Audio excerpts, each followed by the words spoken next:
Wassalatu wassalamu ala Rasulillah wa ba'd. Rabbi shrah lana sadrana wa yassir lana umurana wahlul 'uqdatam min alsinatina yafqahu qawlana. Ya Rabbana zidna ilman nafi'a warzuqna fahman sabita. Allahumma salli ala Muhammad ya rahim. Allahumma iftah lana abwaab rahmatik. Allahumma iftah alaina futuhal 'arifin. Sallallahu ala sayyidina Muhammad wa ala alihi wa sahbihi ajma'in. Alhamdulillah wa syukurillah, pada sore hari ini kita setelah sholat kita berkumpul di tempat ini dengan tujuan untuk mendapatkan ridho dari Allah Subhanahu wa Ta'ala. Kita telah selesai melakukan ibadah sholat subuh yang merupakan kewajiban kita. Demikian pula kita telah mendapatkan 2 rakaat subuh, bahkan ada yang melakukan 4 rakaat. Tentunya pahalanya tidak terkira di sisi Allah Subhanahu wa Ta'ala. Rakaatul fajri khairun minad dunya wa ma fiha. 2 rakaat setelah sholat subuh saja itu ketika kita melakukannya sudah lebih baik daripada dunia ibadah akhirat. Apalagi setelah kita melakukan ibadah sholat subuh. Selawat dan taslim tak lupa kita aturkan kepada baginda Rasulullah Sallallahu Alaihi Wasallam. Mudah-mudahan selawat kita kepada beliau menjadi pahala dan menjadi amal kebaikan, menjadi syafaat nanti di hari kemudian. Jamaah suku yang dirahmati oleh Allah Subhanahu wa Ta'ala, mani jitama'a qaumun fi baitin min buyutillah yatluna kitaballahi wa yatadarasunahu. Para siapa yang duduk di rumah Allah kemudian membaca Al-Quran. Di dalam kitab fikih ini banyak ayat-ayat Al-Quran yang merupakan landasan hukum atau landasan pengambilan hukum. Kecuali hafat alaihimul malaikatu akan dinaungi oleh malaikat. Begitu besar pahala yang dijanjikan, yang disampaikan oleh Rasulullah SAW. Wa anzalat alaihimus sakinatu, dan turunlah kepada mereka as-sakinah, ketenangan. Ketenangan yang kita harapkan itu adalah ketenangan batin. Mudah-mudahan dalam diri kita senantiasa memiliki emosi positif, senantiasa memiliki jiwa-jiwa yang positif, yang berpikiran baik, dan senantiasa husnuzan kepada Allah Subhanahu wa Ta'ala. Baik, pada subuh hari ini merupakan pertemuan pertama dalam membahas kitab Al-Imta' bi Syarhi Matni Abi Syuja'. Jadi sebenarnya Al-Imta' ini nama buku yang mensyarah bukunya Matan Abi Syuja'.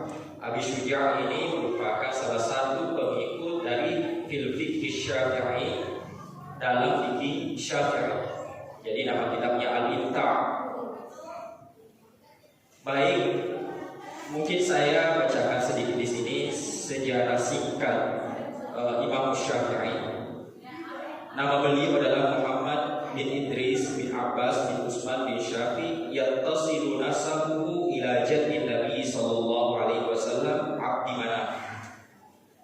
Sebelumnya kita kirimkan suratul Fatihah kepada guru kita, mama guru kita, syekh kita, syekh para fuqaha. Begitu pula termasuk dia adalah ahli hadis, ya ahli rawi juga, karena dia menggabungkan antara orang-orang rasionalitas dengan orang-orang hadis. Ala hazihi niyati ila hadratil muti syekhina wa imamina Syafi'i. Al-Fatihah.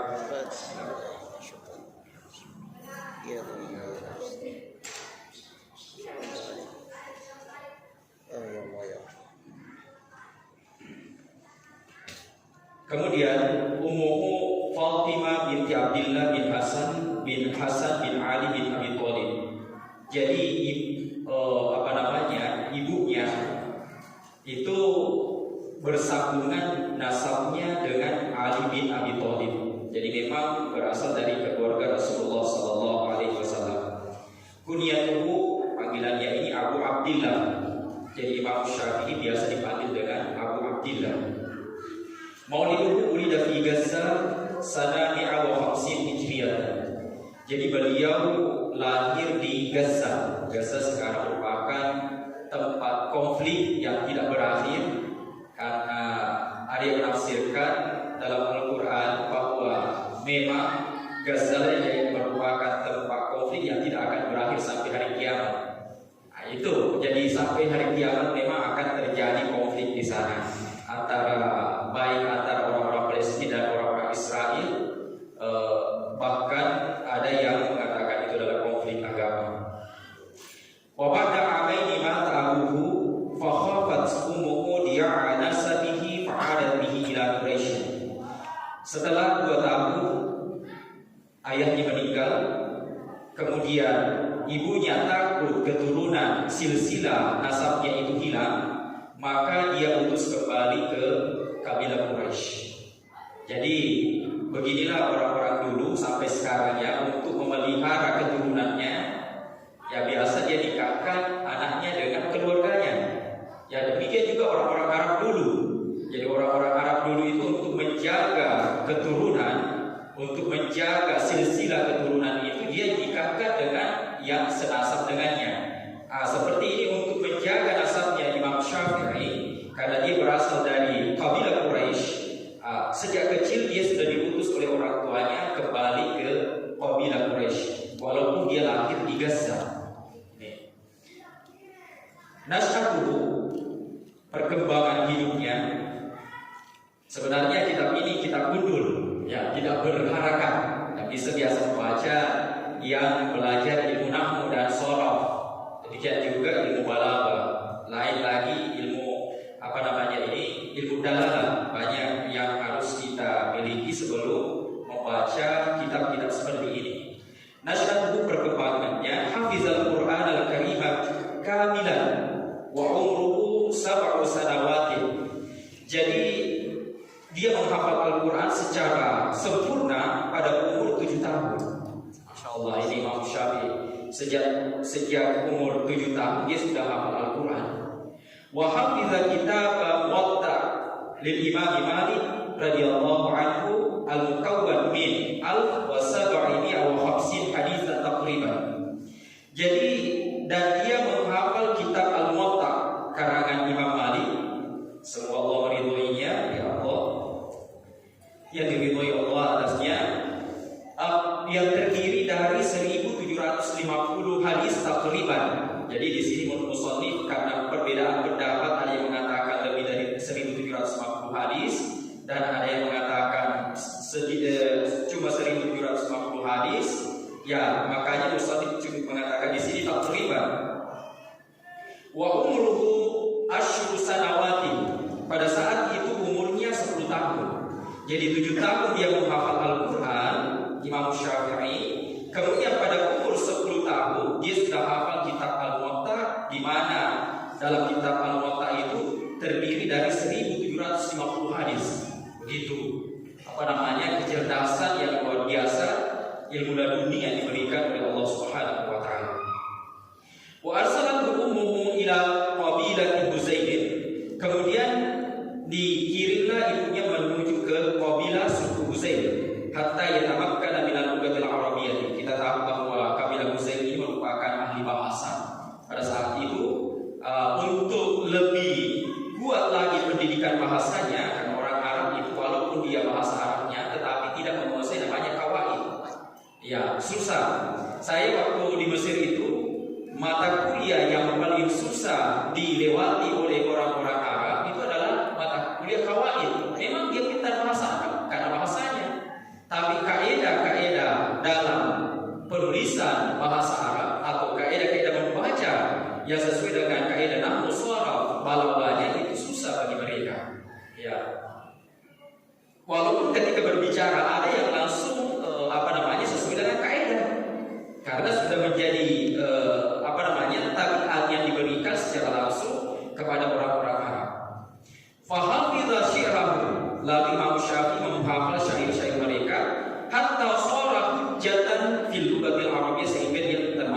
hujjah. Ya, ketika dia berbicara tentang bahasa, dia menjadi rujukan, menjadi referensi bahasa. Ketika orang-orang bertanya tentang bahasa Arab, tentu kembali juga kepada Imam Syafi'i. Jadi Imam Syafi'i sudah sempurna memilih menghafal Al-Quran, menguasai hadis, kemudian dia juga ahli bahasa. Hayatul ilmiah, kehidupan ilmiahnya bagaimana? Tafaqqaha ala yadi alimi Makkah Muslim bin Khalid Az-Zanji. Kemudian beliau belajar fikih terhadap gurunya yang merupakan penghulu Makkah, boleh kita katakan orang yang terpintar di Makkah tentang fikih pada saat itu adalah Muslim bin Khalid Az-Zanji. Kemudian fa'azzana lahu bil ifta'i wa tadrisi wa umruhu 15 sanatan wa kana yujalisu fuqaha wal ulama. Jadi diizinkan untuk memberikan fatwa, yang memberikan hukum terhadap masyarakat dan mengajarkan ilmu-ilmu agama. Umurnya pada saat itu 15 tahun, sama umurnya dengan Abdullah bin Umar. Ya, Abdullah bin Umar juga ketika menimba ilmu terhadap Rasulullah SAW, dia juga diberikan kesempatan untuk memberikan fatwa pada umur 15 tahun, anaknya Umar bin Khattab. Wa kana yajlisu fuqaha wal ulama wal ulama. Kemudian dia juga senantiasa duduk bersama para ahli fikih, begitu pula para ulama. Ya, tidak semua ulama itu adalah ahli fikih. Ini yang biasa kita salah pahami. Ya, tidak selamanya ulama ahli fikih. Nah, seperti kita ini masih membaca buku. Rihlatul ilmiah, perjalanan hidupnya dalam menuntut ilmu. Rahala ila Madinatil Munawwarah talaban lil ilmi. Dia berangkat ke Madinah Al-Munawwarah untuk menuntut ilmu. Inda imamiha Malik bin Anas radhiyallahu anhu. Di sisi dia menuntut ilmu kepada Imam Malik. Wa bidzalika jama'a fiqhal hadis bil Madinah. Oleh karena itu dia menggabungkan, ya, mengkorelasikan antara fiqhul hadis bil Madinah, fikih hadis yang ada di Madinah, wa rahala ila Baghdad talaban lil ilmi 'inda al-Imam Muhammad bin Hasan Asy-Syaibani tilmiz Abi Hanifah. Jadi kemudian setelah dia belajar di Madinah, dia juga pergi ke Baghdad menuntut ilmu terhadap kepada Imam Muhammad bin Hasan Asy-Syaibani. Asy-Syaibani ini termasuk mazhab Hanafi yang merupakan tilmiz Abi Hanifah, muridnya Abu Hanifah. Jadi kita tahu bahwa dalam sejarah Islam ada dua pemikiran yang berkembang, ada ahlul hadis, ada ahlul ra'yi. Ya, ahlul ra'yi adalah orang rasionalitas yang yang menekankan rasional akalnya ketika dia menilai suatu hukum. Ketika dia membaca nas, dia pikir dulu apa sesuai apakah ayat ini hukum yang keluar ini rasional atau tidak rasional. Jadi itu. Sedangkan ahlul hadis ini inilah yang membedakan antara orang-orang yang tinggal di Madinah pada saat itu, karena ahlul hadis kebanyakan itu adalah secara tekstual. Apa yang dikatakan oleh nas itulah yang diperpegang. Ya, tidak ada takwil. Secara tekstual. Dia apa yang dikatakan oleh hadis itu adalah apa yang dikatakan secara teks dalam nas dalam hadis itulah yang dipahami. Tetapi kalau ahlul ra'yi, dia mempergunakan akalnya untuk mencerna, untuk menarik suatu hukum dari nas tersebut. Wa bidzalika jama'a mazhab ar-ra'yi fa kana mazhabuhu wasatan baina madrasatir ra'yi wa madrasatil hadis. Oleh karena itu mazhabnya Imam Asy-Syafi'i merupakan mazhab moderat. Ya, jangan pusing mengatakan moderat ini. Ya, memang mazhab moderat yang menggabungkan antara ahlul ra'yi dengan ahlul hadis. Jadi dia gabungkan antara mazhabnya Imam Abu Hanifah dengan mazhabnya Imam Malik. Jadi keduanya dia gabungkan. Dia juga termasuk orang yang rasional dalam berpikir, menarik suatu hukum, dan dia juga tentu mengatakan idza sahhal hadis fa huwa mazhabi. Apabila hadis itu sahih, maka itu adalah mazhabku. Karena dia juga merupakan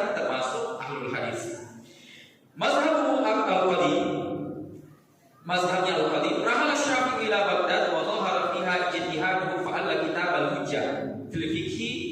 Kemudian Imam Syafi'i pergi ke Baghdad, kemudian dia berijtihad lalu mengarang suatu kitab yang bernama Al-Hujjah. Ya, nanti di Mesir baru dia mengarang buku yang namanya Al-Um. Al-Um ada bukunya di rumah di lemari itu 9 jilid yang sudah disyarah masuk ke bahasa Arab. Ya, 9 jilid itu yang disyarah ada di rumah. Kemudian ini Al-Hujjah itu tentu beda pendapatnya Al-Khalid dengan Al-Jadid, karena Imam Syafi'i ketika berada di Baghdad itu dinamakan dengan Al-Khalid, sedangkan ketika berada di Mesir pendapatnya itu dikatakan mazhab Al-Jadid. Kemudian murid-muridnya di sini Ahmad bin Hanbal, Abu Thawr, Al-Karabisi, Az-Zaqarani. Mazhabul Jadid ketika di Baghdad ini ya. Kemudian mazhabul Jadid, rahala Syafi'i ila Misr marratan am 195 hijriyatan wa marratan am 199 hijriyatan. Jadi Imam Syafi'i pergi ke Mesir pada tahun 195 Hijriah dan tahun 1999, jadi 2 kali pulang-balik ke Mesir. Wa fiha allafa kitab al-Um. Ya, di situlah dia mengarang kitab al-Um alladzi adala fihi wa ghayyara ba'da ijtihadihi al-fiqhiyah wa sarat hiya al-mu'tamada al-mu'abbara an mazhabihi. Ketika dia menyusun kitab al-Um, di sinilah dia mengubah beberapa ijtihadnya yang terdapat pada kitab Al-Hujjah. Jadi dia mengubah kembali pandangannya ketika melihat situasi Baghdad berbeda dengan situasi Mesir. Sama juga kita di Indonesia. Jangan adatnya orang Arab mau dibawa ke orang Indonesia. Tentu dua iklim ini berbeda, sehingga dalam menetapkan suatu hukum itu juga berbeda. Sehingga seorang faqih itu bukan saja dia ahli fatwa, bukan saja dia harus menguasai kitab, tetapi dia juga harus lihat kondisi dan situasi suatu masyarakat. Tidak begitu saja menjadi seorang mufti atau orang yang mengeluarkan hukum. Tentunya dia harus punya pengetahuan baik secara agama, begitu pula secara kultur, secara budaya yang berlaku dalam suatu masyarakat. Muridnya ketika di Mesir ada Al-Mazani, ada Al-Buwaiti, ada Ar-Rabi Al-Muradi, ada Ar-Rabi Al-Jizi. Kemudian Muhammad bin Abdillah bin Abdil Hakam. Ashhur mu'allafatihi ada Al-Um, inilah yang menjadi kitab besar. Kemudian Ar-Risalah usul fikih, Jama'ul Ilm usul fikih juga, Al-Musnad ada hadisnya Imam Syafi'i. Ini nasihatnya Imam Syafi'i min aqwali Syafi'i. Ar-Rabi bin Sulaiman qala li Syafi'i, Imam Syafi'i mengatakan kepada Ar-Rabi, ya Rabi', ridha nasi ghayatan la tudrak. Ridhonya manusia itu tidak bisa kita ikuti semua. Ya karena pasti orang memiliki keinginan yang berbeda-beda. Ini. Jadi mungkin saya berbeda, mungkin Pak Kiai juga berbeda, mungkin Pak Haji juga berbeda, mungkin Pak Erwin berbeda, Pak Haji Ansari juga berbeda. Jadi ridho nasi itu tidak bisa kita dapat memenuhi semua keinginan manusia. Itu pasti berbeda-beda keinginannya. Sehingga terjadi perbedaan. Karena terjadi perbedaan, itulah rahmat dari Allah Subhanahu wa taala. Karena tidak mungkin orang sama semua pendapatnya. Tidak mungkin semua orang sejalan dengan apa yang kita inginkan. Oleh karena itu, tentu bagaimana kita dapat saling memahami, itu saja. Fa'alaika bima yuslihuka falzimhu. Maka kamu harus melihat apa yang lebih baik bagi dirimu, maka peganglah itu baik-baik.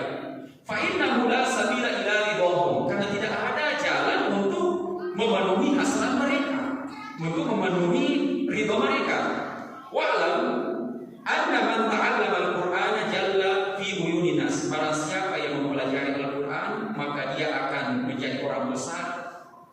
menurut pandangan orang-orang. Jadi tidak ada orang yang melihat bahwa orang yang menghafal Al-Quran itu orang orang yang rendah, ya, atau orang yang hina. Tidak ada. Jadi begitu besar ketika orang mempelajari Al-Quran, ketika dia menghafal Al-Quran, tidak ada orang yang simpan di bawah. Ya, kecuali mungkin ada budaya-budaya tertentu. Tapi walaupun orang ini memiliki budaya-budaya tertentu, pasti akan dimuliakan dengan kemuliaan yang dimiliki oleh Al-Quran. Wa man ta'allama al-haditsa qawiyat hujjatuhu. Barang siapa yang mempelajari hadis, maka dalil-dalil yang dia miliki akan kuat. Wa man ta'allama an-nahwa hayyaba. Dan barang siapa yang belajar ilmu nahwu, maka dia termasuk orang yang perkasa atau yang kuat. Wa man ta'allama al-arabiyyata raqqa tab'ahu. Dan barang siapa yang belajar bahasa Arab, tentu tabiatnya akan lembut. Wa man ta'allama al-hisaba jazala ra'yahu.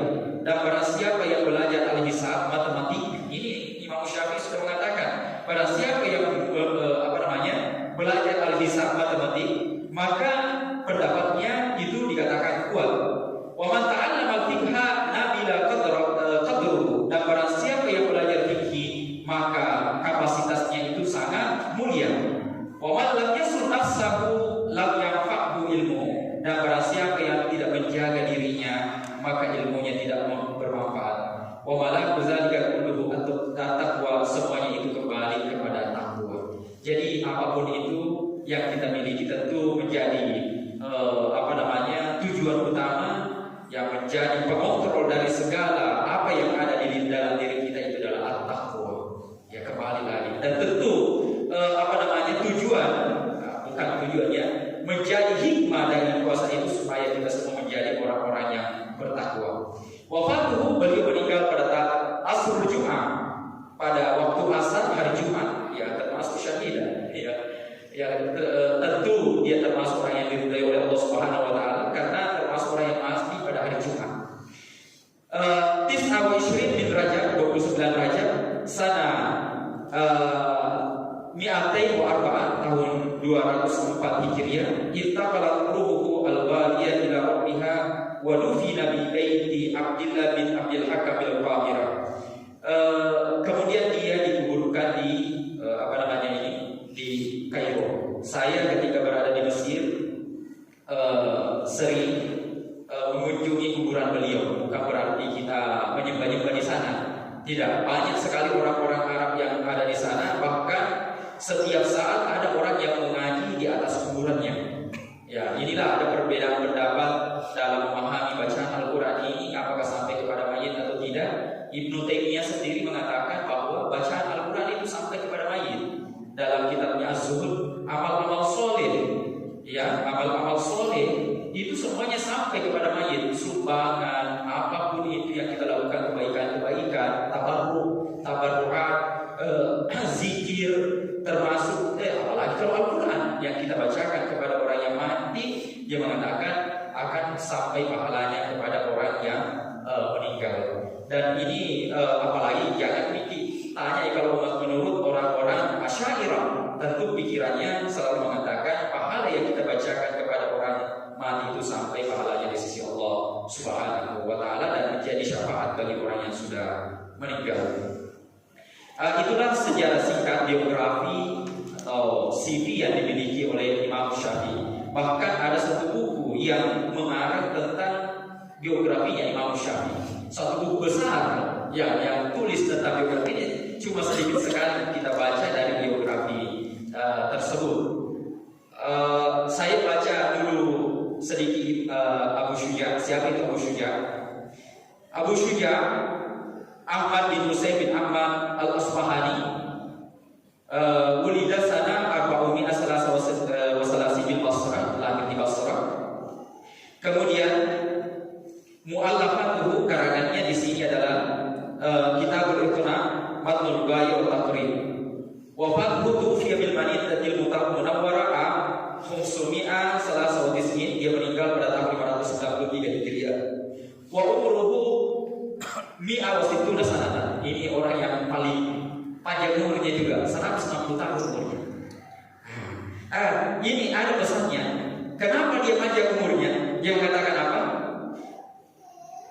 Lam ya'sillah ta'ala bi a'dahi faqad su'ila an sababi sihhati a'dahi wa tuli umrihi faqala ma asaykullah bi udwin minha falamma hafizatha fi sibari an ma'asillah ta'ala hafizahallahu fil kibari.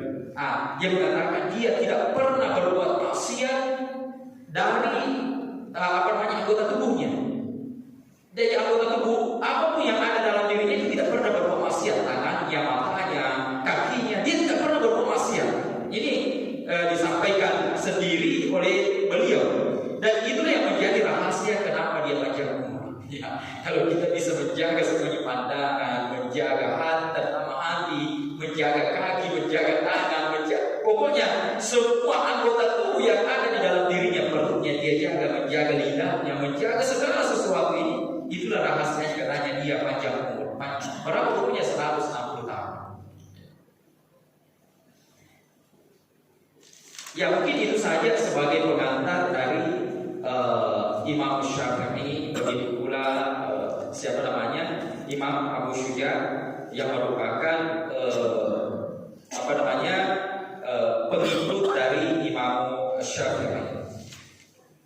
Baik, mungkin itu saja dulu ya, karena terlalu panjang kita kalau berbicara terus di sini sebagai pengantar pada subuh hari ini. Nanti pada pertemuan yang akan datang kita akan membahas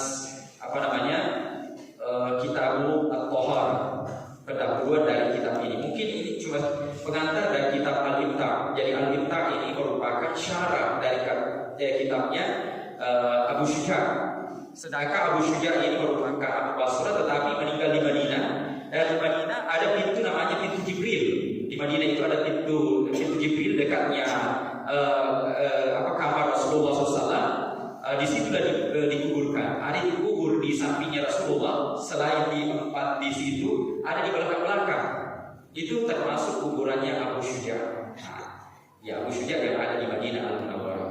Jadi kalau kita pergi umrah, pergi haji, di sana bisa kita ziarah. Selain menziarahi Rasulullah SAW, kita juga menziarahi Ahlul Baqi. Kemudian kita juga menziarahi Abu Syuja, termasuk ulama-ulama yang ada di sana. Mungkin itu sedikit pengantar tentang kitab Abu Syuja. Mungkin ada yang mau mempertanyakan kitab ini? Ustaz sekaligus mengawali, dan ada ibu-ibu tadi menyampaikan kepada saya. InsyaAllah sebentar Ustaz, tolong kita tanya Pak Ustaz tentang bab tahara yang insyaAllah kita akan bahas sebagai awal perjalanan ibadah kita dalam rangka mensterilkan diri kita. Kapan tahara tidak sempurna, maka ibadah kita tertolak. Jadi pertanyaan ada ibu-ibu tadi bahwa kenapa dalam Al-Quran surah Al-Baqarah itu Allah sampaikan innallaha yuhibbut tawwabin wa yuhibbul mutatahhirin. Itu yang pertama. Yang kedua, pertanyaan ibu-ibu, ini dalam Ramadan ini bagaimana hukumnya itu orang yang berwudu di salat duha, salat duhur dan salat asar, berkumur-kumur di siang hari Ramadan. Bahkan ada yang biasa sampai membunyikan kerokoknya.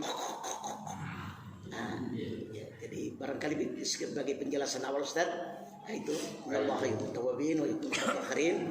Kemudian bagaimana hukumnya itu berkumur-kumur ketika salat duha, salat duhur dan salat asar di siang hari Ramadan. Afwan.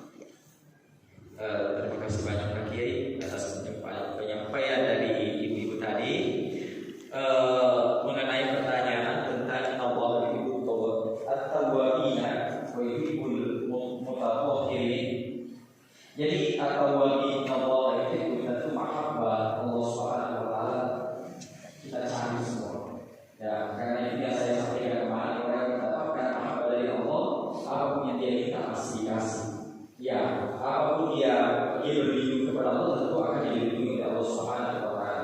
Dan yang termasuk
Innallaha yaghfiru dzunuba jami'a. Jangan pernah putus asa untuk senantiasa istighfar, mohon ampun, karena Allah itu mengampuni semua dosa. Walaupun dikatakan dalam hadis itu dosa syirik tidak diampuni.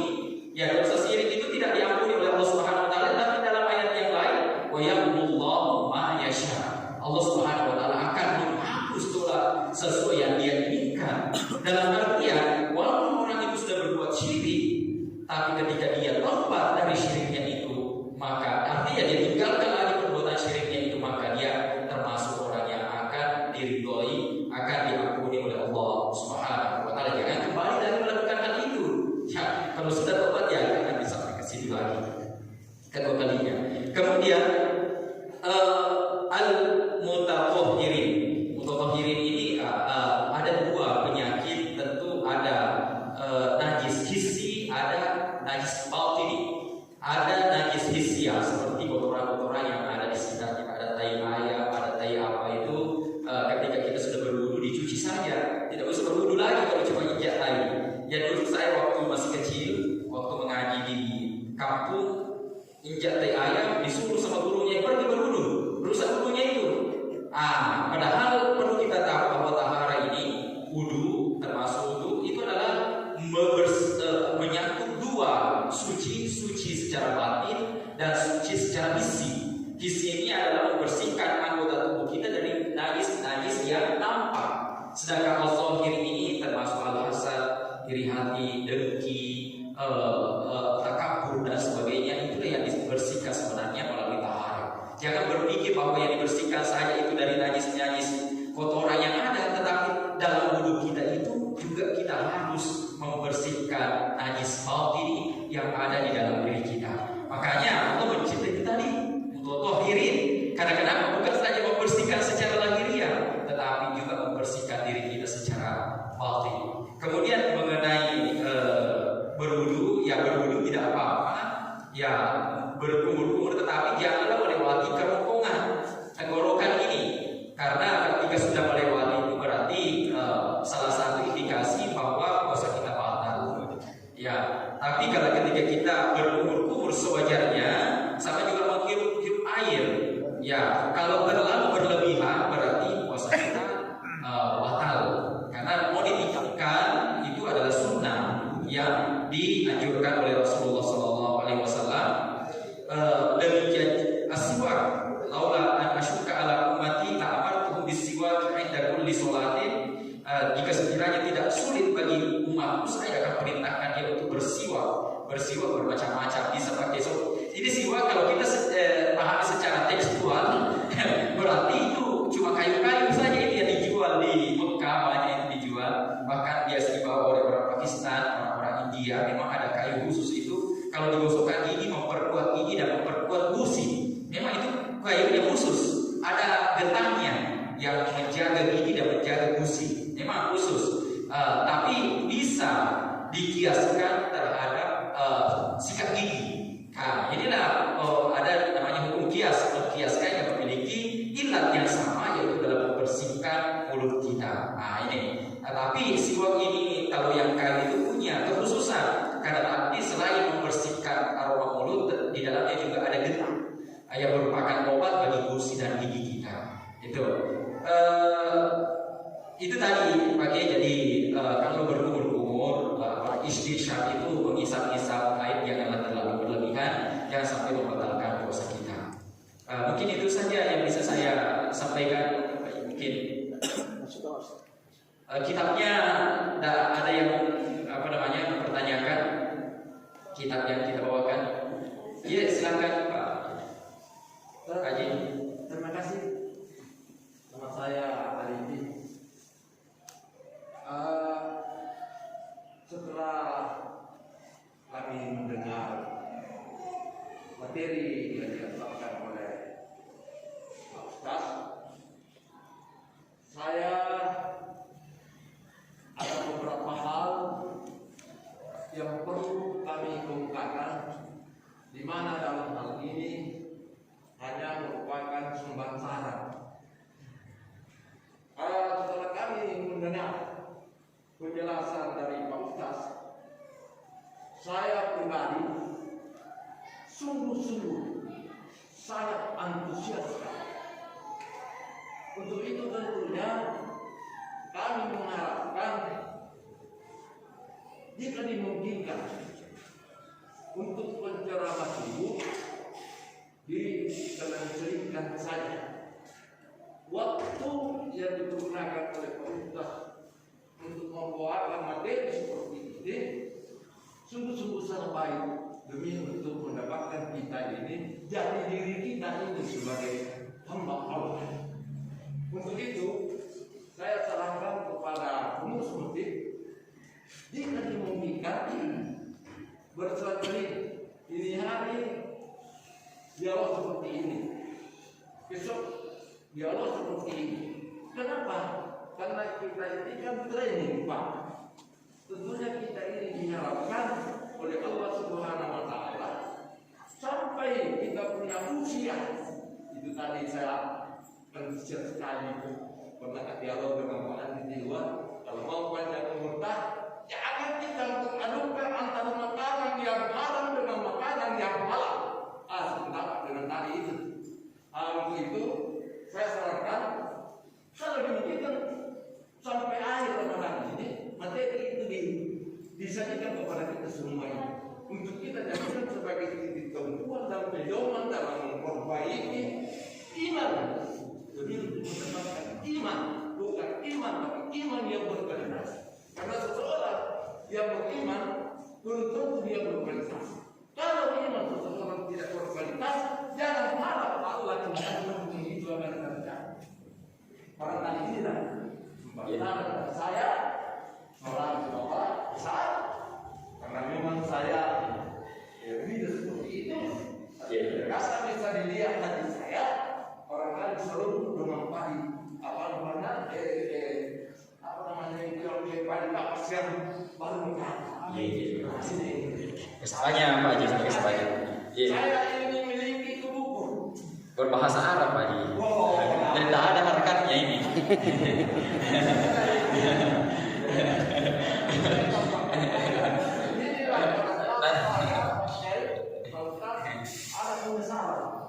Dalam hidup saya, kenapa baru saya nanti pensiun?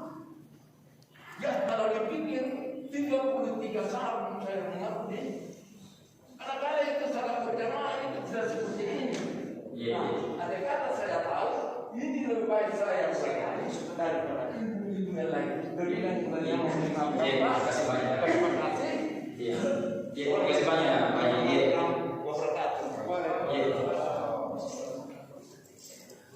Yes.